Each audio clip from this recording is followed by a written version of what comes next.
let's get into this Kehlani story. Have y'all seen this Kehlani story? This is a tough, heavy, dark topic. And there's so many layers to this story. Ultimately, I just pray that Kehlani can come out of this demonic bondage, oppression, whatever you want to call it. She's being influenced by demons right now. Just like a lot of celebrities in Hollywood are influenced by demons, are serving Satan, whether they know it or not. They're serving darkness. And you can just tell when you look at them, when you look them in the eyes through a screen. Obviously, I haven't met these people, but when you look these people in the eyes, Kehlani, for example, you could tell that there's a lot of pain, a lot of trauma, a lot of hurt. So I'm going to try to be polite as we get into this conversation, but I'm not going to sugarcoat the truth. You know what I'm saying? And the truth of the matter is, and this goes for any of us, for all of us, if you don't get right with Jesus, if you don't put your faith in Jesus Christ, you are going to hell. You know what I mean? So for those of you who do not know, a little bit of the backstory for what's going on. Kehlani, her baby daddy, which I'm going to try to be nice. I don't know if her baby daddy like non-binary or something like that, or he looks very feminine. So I'm not sure. That's really besides the point. But I just had to get that off my chest. Kehlani's baby daddy, he filed a motion. He did this whole thing. We're going to get into it. But essentially, he went to the court and he said that he fears that his daughter is a victim of a sex cult. And he was seeking full custody of his daughter. And he believed that his daughter was in danger and that Kehlani is brainwashed from the years of her following this religion. It's like this African, demonic religion, which we're going to get into. All right. So I'm going to play this video. I'm going to stop it in between some points. And we're going to start here. All right. If only the audio would work. See, this is the things that y'all don't see when I'm trying to record a video like in real time. This is what typically happens. The audio don't work. But now I'm live, so I got to leave it in. I can't cut it out. I just finished going through all of the documents in this court filing, so I'm going to give you guys a quick breakdown on all of the allegations that are in here. Before I get started, I am just going to preface this. This is all alleged. This is everything that came directly from Javon's own declaration. So until there is a formal response to that from Kehlani or her attorneys, what this is going off of is just everything he was able to put in his declaration. This first page is basically him just saying he is giving this declaration instead of giving testimony, and that he feels everyone has a bigger say-so in decision-making around his daughter's life than he does. Now, page 2 is where things start to already get a little bit interesting. Kehlani gave birth to Adea in a home birth, and he is saying that already at that time, Kehlani was in a cult, and that the home birth was orchestrated by the cult. Now, since it was a home birth, you're not at a hospital to automatically get a birth certificate. You have a certain amount of time to register your child for a birth certificate. But Javon is alleging that when Kehlani did finally register Adea for a birth certificate, she did not put Javon as the father on Adea's birth certificate. I assume that means it's just blank. I can't imagine someone else would be listed on that, but he says he is not on her birth certificate, and for the past 5 years, Adea is 5 years old, he has been requesting a copy of her birth certificate and asking to be added to it, and none of that has happened. Kind of on the admin stuff, he says he's not even sure if Adea has a social security number because he's been asking for it and hasn't received. Now, after this is when he starts getting into allegations of the cult members and the cult leaders with their daughter. I will get out of the way so you can pause and read, and I'm just going to give kind of a really quick summary of all of this after. Okay, hold on. Let me read this real quick. To the extent that I can see it. So you've got this accusation that Kehlani is involved in this cult. And this is a very long story, and a lot of updates have happened since then. So if you're curious, since then, obviously Kehlani has denied it. And it's actually really interesting too, before I read this, it's really interesting too. So obviously Kehlani denied it. and she said that it wasn't a cult. And she also said this is her former religion. So she's no longer in this religion anymore, according to Kehlani. But then after she denied it, she filed a motion, or whatever you want to call it. I'm not a lawyer, obviously, but she filed a motion to have a restraining order against him. And I'm assuming the reason why she did this is because this is just from me, on YouTube and just doing a little bit of research. She just put out an album and she's about to go on tour. So I'm assuming she might fear that her baby daddy might try to steal the kid while she's on tour. So she filed a motion to have a restraining order against him. And then when that happened, he kind of recanted some of his statements, which was interesting. So he was trying to say that the media spun this in a way that he wasn't intending it to be spun. And he was trying to say that the media put a bunch of words in his mouth that he didn't actually say. So regardless, let's read through this a little bit. I don't know how much you can see this. I can't really zoom it too much, but I'll read through it a little bit. So verse 9, it says, what's more concerning, and the main reason that I'm filing this petition, is that respondent has been involved in this cult for the past few years. And it appears that this cult controls her actions and her behaviors, including when it comes to the upbringing of our daughter. For example, the cult leader, who goes by the name of Nito, convinced respondent, I think respondent is Kehlani in this situation, that he had a vision that I was a danger to our daughter and would kill her. And thereafter banned respondent. Well, now I don't know who responded. Now I'm confused. And thereafter I guess it's Kehlani. Thereafter banned Kehlani from allowing me to see the daughter. Based on this quote unquote vision by her cult leader, Kehlani prevented me from seeing our daughter for months. Additionally, several details which I have discovered of what our daughter has to endure when her mother, who is a famous singer, is out on tour is quite alarming to me. I have learned that Nito has numerous accusations of committing sexual assault against women and young girls. At first, when Kehlani would go on tour, I would have our daughter in my custody, essentially becoming a glorified babysitter, but at least it gave me an opportunity to spend time with our daughter. However, Kehlani's cult leader's quote unquote vision about me killing our daughter, Kehlani leaves our daughter with random strangers who are always members of the cult, including Nito. And then at the bottom on 15, number 15, I know it's small, so you can't really see it unless you zoom in. You can zoom in on YouTube too, on your phone. On 15, it says, Nito performs religious ceremonies on our daughter. However, no one is allowed to be in the room when he is performing these ceremonies. When I discovered this on her birthday in 2023, I was physically restrained and threatened by the members of the cult when I attempted to retrieve our daughter. I also learned that respondents allows a member of a cult that she calls Messiah. Wait. I also learned that the respondent, Kehlani, allows a member of the cult that she calls Messiah, an adult woman, to take baths with our daughter while being under the influence of psychedelics. So this was his statement that he had wrote. She's been involved in this for such a long time. Like, she was doing interviews, Kehlani. Kehlani was doing interviews 2 years ago, for example. I don't know how old her daughter is, but she was doing interviews 2 years ago. She did an interview. Where's the impulsive interview? That was a year ago. I think she was on Big Boy's morning show. How long was that? Like 3 years ago.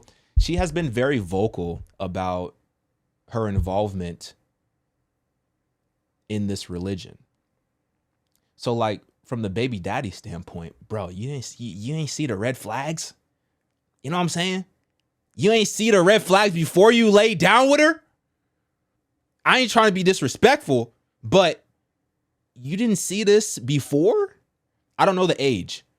You want me to look up the age? She's young. Let me see. It says she's 5. She's 5 years old. So she's a baby. She's literally a baby, right? So after all this happened, Kehlani came out and she said, I've always taken great care to ensure that my child remains protected and safe. This is in a statement that she shared on Tuesday. And I think there's like a full, I have it. I think right here. Here it is. This is the full statement. What the heck is going on? Okay, so this is what Kehlani said. She said, what was published in the media over the past 24 hours is incredibly hurtful, inaccurate, inappropriate, and simply untrue. I wanted to take time to ensure that I responded to all these accusations from a calm and considered space rather than a reactive one. I strongly deny any claims that I have put my child in harm's way or left my child alone with anyone deemed dangerous or unsafe. I also do not align with any of the allegations made against my former religious community. That's a key point.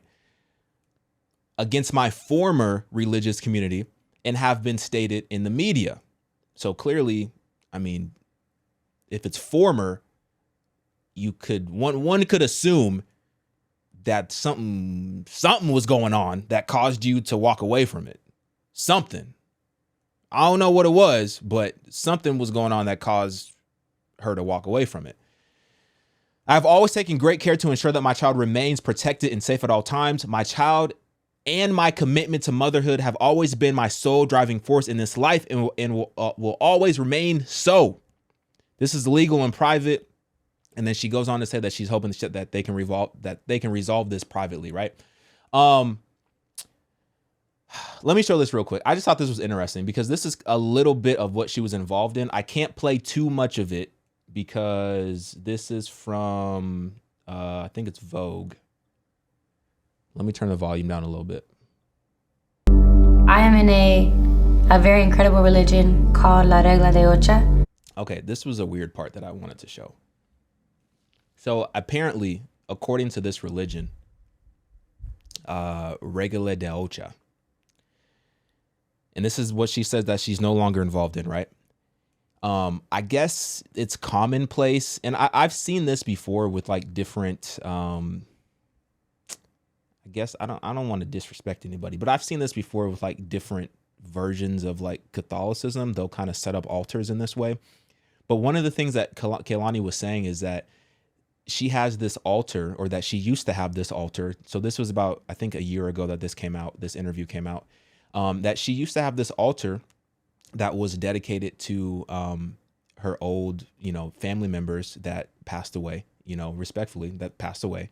And she would pray to her dead family members and ask for, certain guidance and certain prayer and not prayer, but certain blessings and certain miracles and just direction and discernment and things like that. I think the picture in the middle, I believe that's her dad, like the big picture in the middle. I believe that's her dad. I'm not 100% sure, but I know her dad passed away when she was like super young, when she was like 2 or something like that. And that's why I said, I want to be respectful in covering this topic because I understand that a lot of the reasons why people fall for these demonic religions it stems from a place of trauma. It really stems from a place of wanting to have a spiritual fulfillment, but just not knowing where to go to, properly fulfill that. And, the only place to go is Jesus Christ. Now there's other spiritual forces out there. The spiritual realm is a real thing. Like there's familiar spirits. There's real things. There's real spiritual forces besides Jesus Christ that people are praying to, and they're getting a response, and they're seeing things happen. But just because you're getting a response, just because you feel like you're getting a result from praying to these demonic spirits, it doesn't mean that you're saved. It doesn't mean that you're seeking the right place. These are all deceptive spirits at the end of the day. They're trying to deceive you and trick you away from Jesus Christ. This is another interview I want to show real quick. This is just a quick clip. So this is Kehlani. This was from, when was this posted? This was posted 1 year ago. So this was posted on,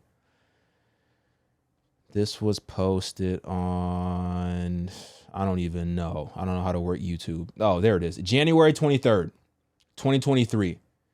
She's specifically talking about religion and people monetizing God. So she used to be a Christian. way back in the day. And I don't even think she really like, I use that loosely, like used to be a Christian. Like she basically said that she used to go to church with her grandmother.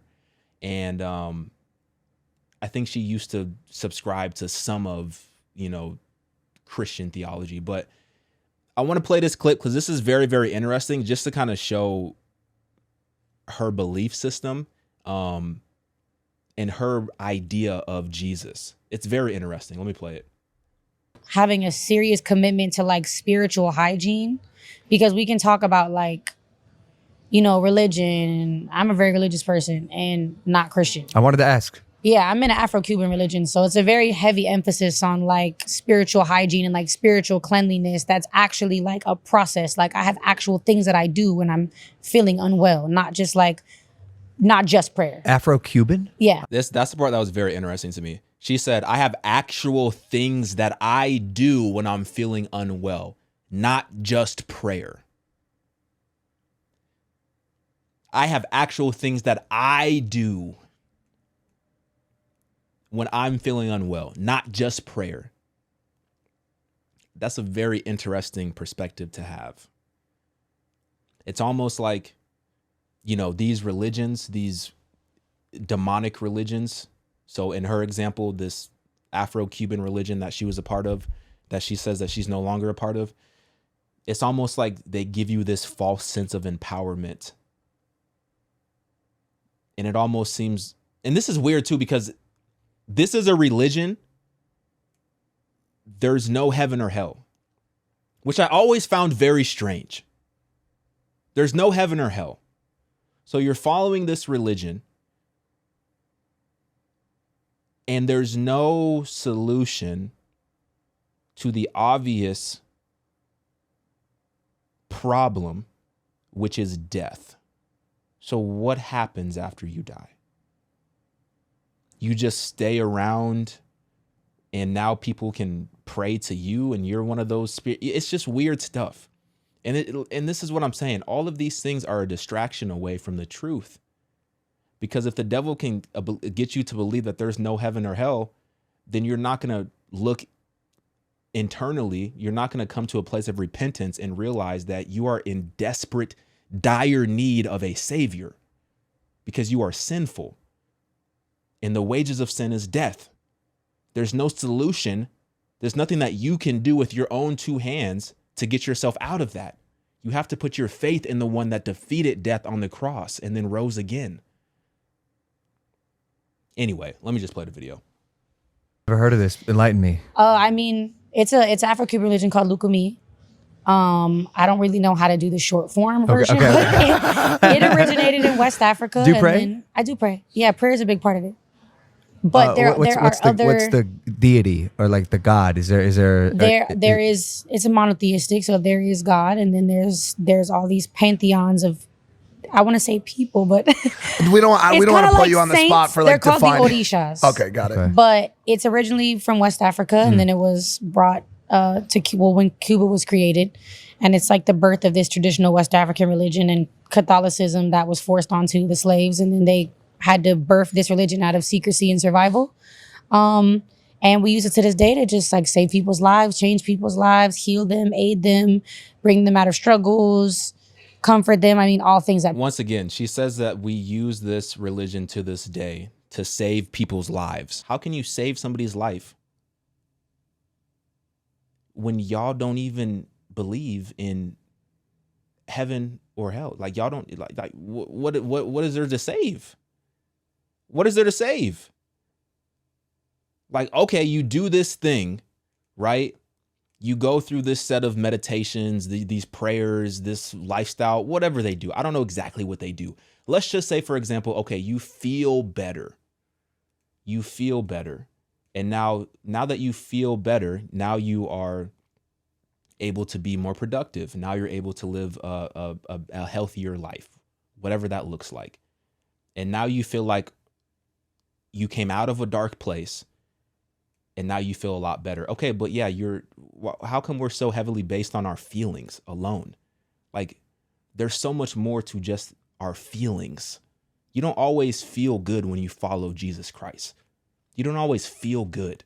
In fact, the Bible tells us to crucify our flesh. So many of these religions, they want to offer this standpoint of we want you to feel good. We have the solution. You're going to be okay. But you don't have the true solution to the problem, which is sin. You don't have that solution. You don't have what my soul desires, what my spirit, what it needs. You're just giving me a temporary Band-Aid. I don't know. Y'all got me rambling. Go to religion for, but Is it heaven and hell based at all? No. No, huh? no, it's the idea that we're missing a major energetic understanding and gift when we're here, and that this spirit is given to us to aid us in that. And we walk with them for life, and we understand everything that they have to teach us.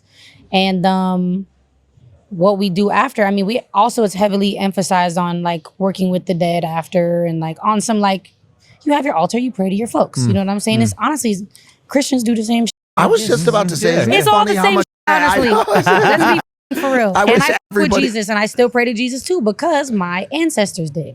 So Okay, I apologize for the language. It's not all the same stuff. It's not. And I apologize if you have headphones in, but it's not all the same stuff. It's not all the same stuff. It's not all the same stuff. How is it the same stuff? I'm sorry. I don't have an altar in my house praying to my dead relatives. If that disrespects or offends anybody, I apologize, but that ain't what we're supposed to be doing. That's not it. It's not all the same stuff. And then you have the audacity to say, and I know I said I was going to be nice, but then you have the audacity to say that you mess with Jesus too? Oh, the devil got you so confused. The devil got you so confused.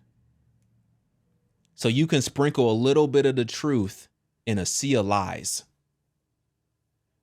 And that makes you feel okay. The devil got you so twisted and confused. I have to connect with my Respect. ancestors. I play them gospel. I pray to Jesus. You know, so it's all, I like it's that. all the same. I like that. Isn't it funny how much overlap there is in the religions? Yet everybody still wants to kill each other. I think like, You know why there's so much overlap? Because the devil is a master manipulator. The devil is very crafty, cunning. The devil is very deceptive. The devil knows God. The devil knows who God is. The devil knows the truth. The devil wanted to be like God. The devil wanted worship. The devil is jealous of God. The devil is jealous of our position.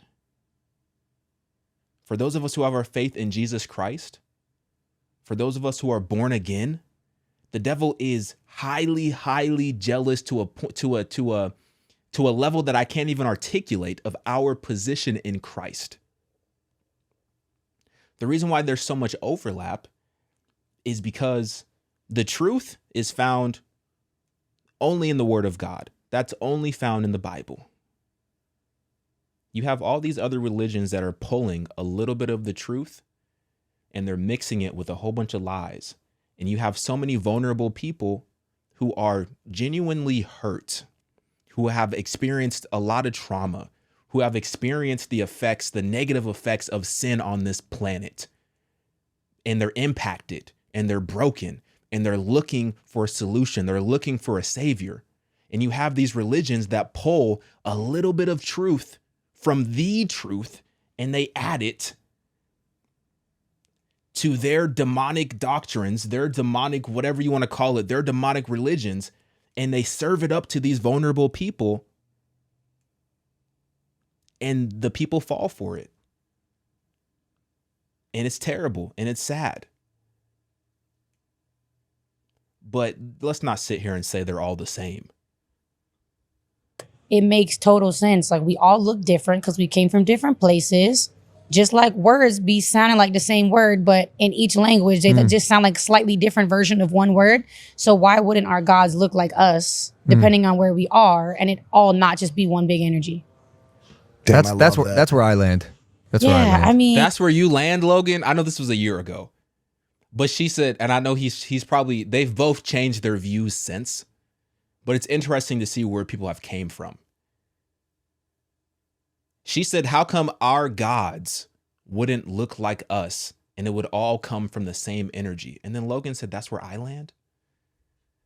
I don't get it. Like, I don't get it, man.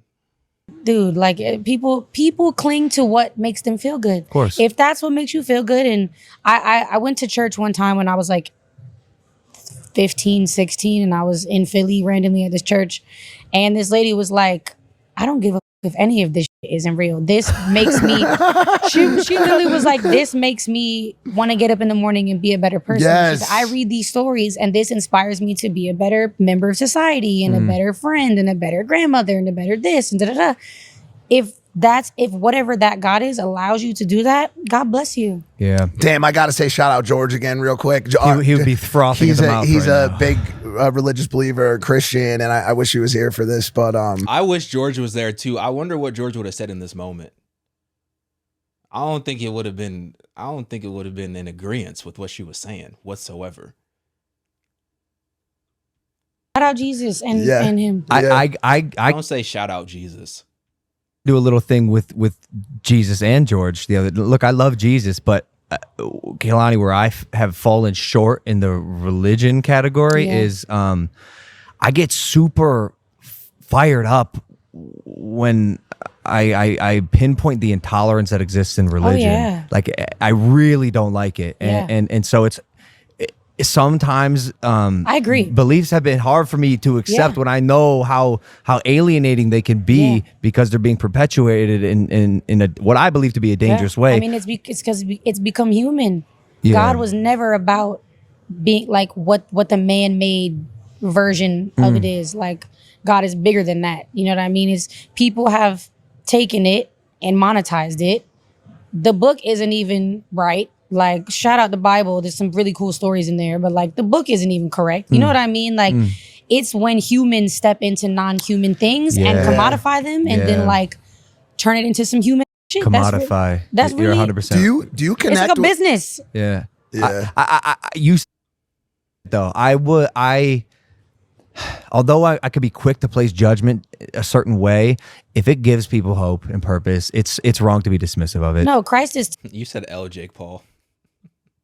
Christians be sucking Wait, sometimes. I'm sorry. That was important. Hold on. Some really cool stories in there, but like the book isn't even correct. You know what I mean? Like, it's when humans step into non-human things and commodify them and then like turn it into some human. Commodify. That's You're really- 100%. Do you It's connect like a with- business. Yeah. Yeah. You said it though. Although I could be quick to place judgment a certain way, if it gives people hope and purpose, it's wrong to be dismissive of it. No, Christ is tight. Christians be sucking sometimes. That's what I That's said. just the bottom line. Wait, Like, ready? I didn't say anything Hey. about Jesus. I Hey. said it about the folks. I'm gonna See, I say said it- I something said it real about quick. Jesus. You hear how That's she my bad. said it? It's all about how you say it, buddy. I'm not You gonna didn't lie. say it like that. All right. She said Christ is tight, but Christians be sucking sometimes.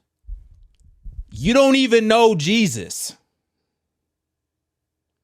Look, Christians are people. We're flawed individuals. Do we suck sometimes? Yeah. But you can't look at Christians, you can't look at humans to always perfectly be an example of Jesus Christ. When you have the example in the scriptures, when you have access to the Holy Spirit, when you are born again, when you put your faith in Jesus Christ, our God is a relational God. He's a relational God. Any question you have, you can take it straight to him. Any concern you have, you can take it straight to him. Any doubt you have, you can take it straight to him, and he will answer you. it's like people think it's crazy to be a Christian and to put your faith in in Jesus Christ, but y'all, meanwhile,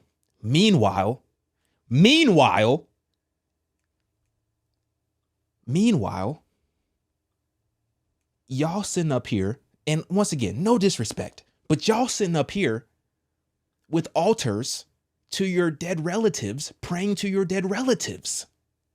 I don't get it.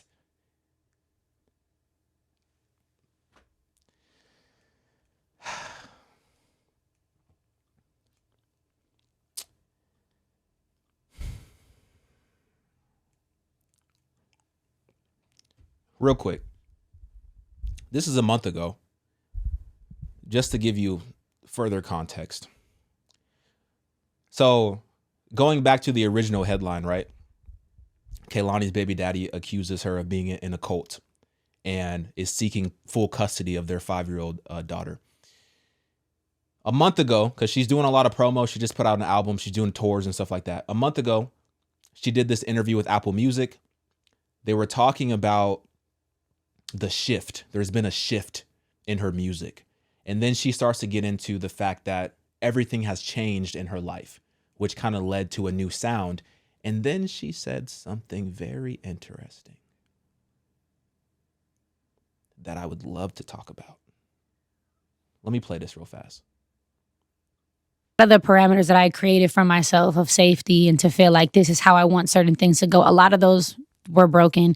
My spiritual life completely changed. My familial life completely changed as I started making this album and like really finding out, not to be astrological, but it's my Saturn return as well. So like that is the years of like shattering what you know as like parameters and things like that. So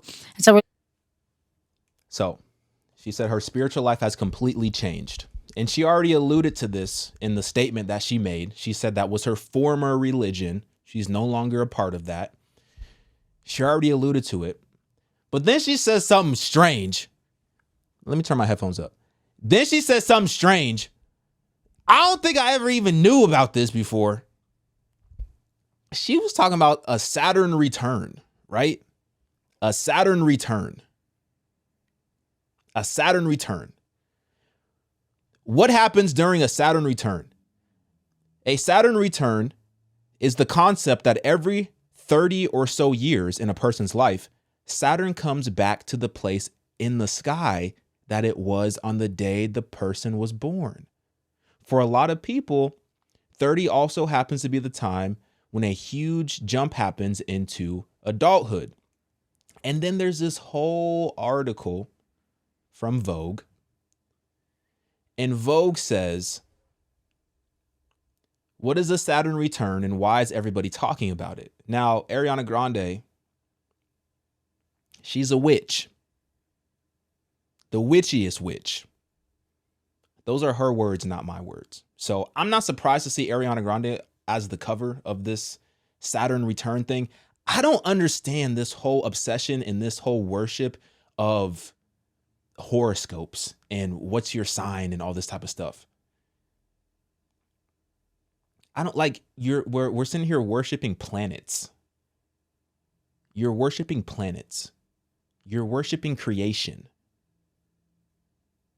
You're worshiping creation. Why not worship the creator? It's just I don't get it. I don't understand it.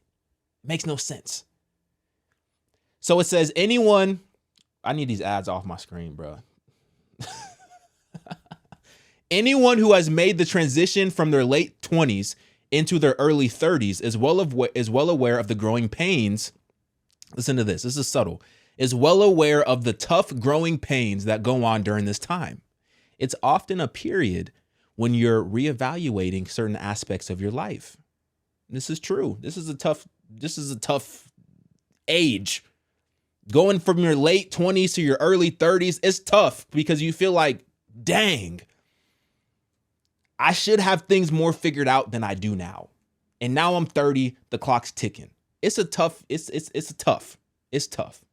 right?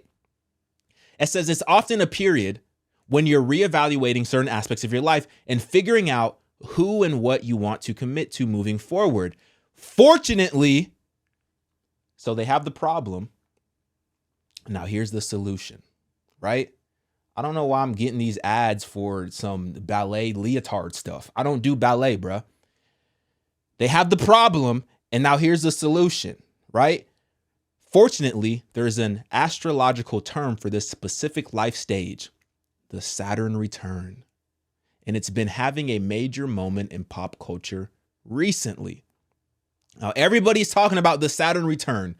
Ariana Grande, Casey Musgraves, SZA, a whole bunch of people. Kehlani. So it's like you go from one wacky, kooky, demonic belief system to the next one. It's like you leave this Afro-Cuban demonic religion and then you just find the next one because that one wasn't fulfilling you. So you jump to, worshiping Saturn. And now you worship Saturn, and now Saturn is telling you that this is the time where everything is going to change, and this is the time where you should be reflecting on your life and who you want to be moving forward. So what happens when Saturn no longer fulfills you? Where do you go to next? Where do you go to next? And it's just so sad because I understand from Kehlani's standpoint, she lost her dad at a very early age. I think before she was 3, she lost her dad. She said that her mom was an addict for the majority of her life. So that's already very problematic. Like, your parents aren't even in your life. That's tough. That would affect any of us. And then on top of that, she had mentioned that she went through a period of life where she was using and abusing drugs. As you would expect, a child having that much trauma in their life, of course, they're going to seek to try to relieve the trauma and the pain that they're feeling. I myself was in that place as well. I've talked about this before, of the dependence that I had on smoking weed and how that had me in bondage for so long. And like, to be completely honest with you guys, I still have this temptation to smoke that I'm still battling to this day, that I have to deny to this day. And that should just speak to that should tell you guys, don't even get involved with this stuff. This temporary solutions that the world has for you, smoking, drinking, sex, social media, whatever it is, being a workaholic, whatever it is, a person, these temporary solutions that the world offers to you, just go get some more money. You'll be happy. It's all temporary stuff. It's all temporary. It's never going to fulfill you. You're always going to need more and more and more and more and more. And the more you get, the worse you're going to feel. So from Kehlani's standpoint, she had a tough life. And then on top of that, she's very talented. Whether you want to admit it or not, she can sing. She's creative. She can sing. She's talented. The music industry saw that talent and they scooped her up. And now she's in the industry. Now she's in Hollywood with all of those spirits and demonic influences attached to that industry. Now she's in that industry. It's no wonder why she's fallen into all of this that she's fallen into from a spiritual standpoint. Is she successful? From the world's point of view, extremely successful. I'm assuming she has millions of dollars. I'm assuming she has, homes and cars, and she's got a fan base who supports her. She's successful from a worldly point of view, but from a spiritual standpoint, up until this point, she's failed. And that's okay, because that was all of us at some point in time. That was myself. That was you at some point in time. And then we came to the realization that Jesus Christ is the only thing that matters and the only one that will fulfill us. So I'm praying she can come to that point at some point in time to where she realizes that everything that she's seeking spiritually, all of that and more is in Jesus Christ. And like I said, it just goes back to the whole thing what I was talking about is one of the devil's biggest tactics, if not the biggest tactic to separate us from God, is to lie. Look what happened in the garden. Look what happened to Adam and Eve. One of the devil's biggest tactics is to lie. And he'll frame it in a way that sounds good, that seems appealing. But ultimately, we know where it leads to, right? And even, it's a little bit bright, but this is 2 Corinthians. And Paul says, verse 14, and no wonder, for even Satan disguises himself as an angel of light. So it's no surprise if his servants also disguise themselves as servants of righteousness. Their end will correspond to their deeds. So even Satan himself disguises himself as good, as positive, as beneficial, as what you need, right? So it's no surprise that the people that serve Satan, his servants, are also going to disguise themselves as such. It's no surprise. It's no surprise.